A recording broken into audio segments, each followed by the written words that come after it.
একটি চিঠি, একটি সিজদা। গ্রামের শেষ প্রান্তে একটি ছোট কুঁড়ে ঘরে বসেছিল আবিদ নামের এক কিশোর। বয়স 16।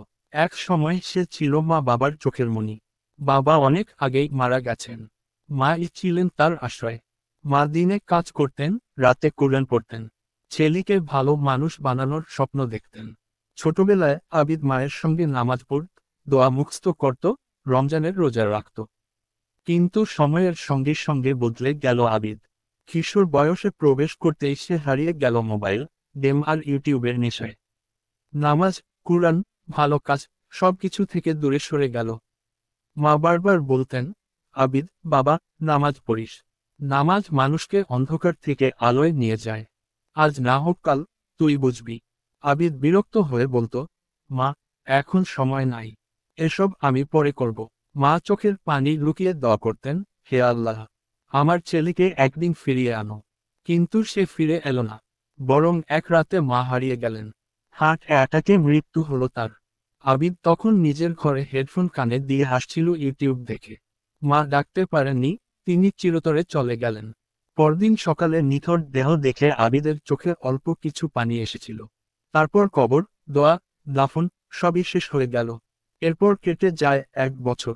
একদিন আবিদ তার পুরনো খাতার মধ্যে একটি খাম খুঁজে পায়। ধুলো পড়ে আছে তার উপর। ওপরে লেখা, আমার আবিদ, যদি একদিন একা লাগে, এটা খুলে পড়িস। খাম খুলে আবিদ পড়ে, এর থেকে বড়, বাবা, জানি এখন তুই ব্যস্ত। কিন্তু একদিন যখন মনে হবে তুই একা, যখন সবকিছু অর্থহীন লাগবে, তখন আল্লাহর পথে ফিরে আসিস। নামাজ পড়িস, বাবা। নামাজ মানুষকে রক্ষা করে। তুই রক্ষা পাবি ইনশাআল্লাহ। তোর মা। চিঠি পড়ে আবিদের বুকটা ধপ করে ওঠে। যেন সে এক ঝড়ের মধ্যে পড়ে যায়। চোখে অঝরে পানি গড়াতে থাকে। সে ভাবতে থাকে, আমার মা কি জানতেন আমি একদিন ফিরে আসব?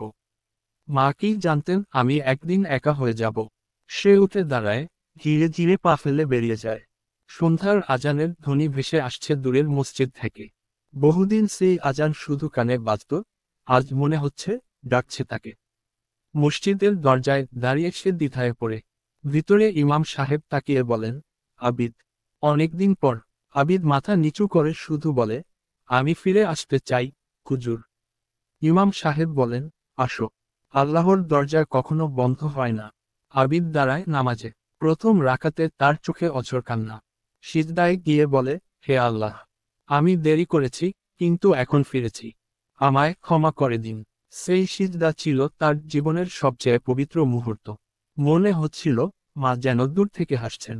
এরপর থেকে সে আর একদিনও নামাজ ছাড়ে না। ধীরে ধীরে বদলে যায় সবকিছু। সে ছোটদের কুরআন শেখায়, গরিবদের সাহায্য করে, মায়ের কবরে প্রতিদিন যায় এবং বলে, মা, তোমার চিঠিটা আমাকে বাঁচিয়ে দিয়েছে। আমি আর হারাবো না। Dash dash dash.